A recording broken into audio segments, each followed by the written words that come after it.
In this presentation, we're going to be talking about the 7 different dimensions of ABA.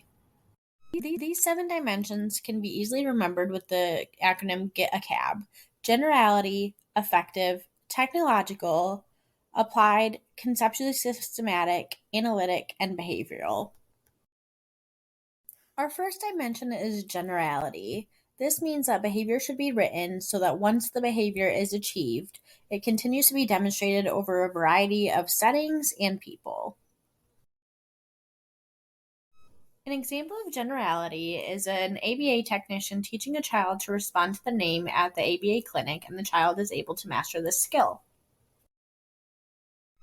If the child then responds to their name when being called in from recess at school by a teacher, they have demonstrated generalization of this skill. Our second ABA dimension is effective. This means that clinically significant interventions make a meaningful difference by examining the data, demonstrating that these interventions have been effective in changing the behavior. When a clinician is examining the data for their implemented program, the program would be considered effective if the desirable behavior is increased or if an undesirable behavior has decreased.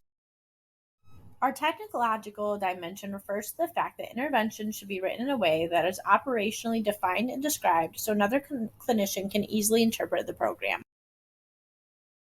The displayed program would be considered technological, as another clinician should be able to appropriately interpret the program guidelines and measurements of its success, as well as the overall goal, and therefore could implement it without issue. The applied dimension simply means that the behavior being changed is socially significant and therefore enhances the life of the learner. Teaching a child to mand is an example of the applied dimension. This socially significant behavior teaches the child to verbally communicate their wants and needs appropriately. Our conceptually systematic dimension refers to the fact that interventions must be tied to a behavioral principle, as ABA is research-based. Skinner identified many behavioral principles we still use today in ABA practice, utilizing rats in his Skinner box, including positive reinforcement, reinforcement schedules, and extinction.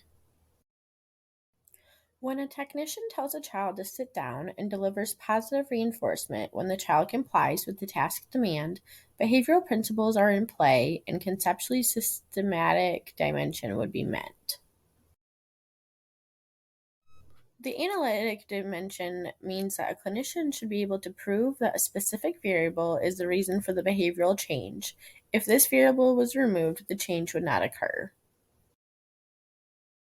In this example, a task demand is placed and a child elopes.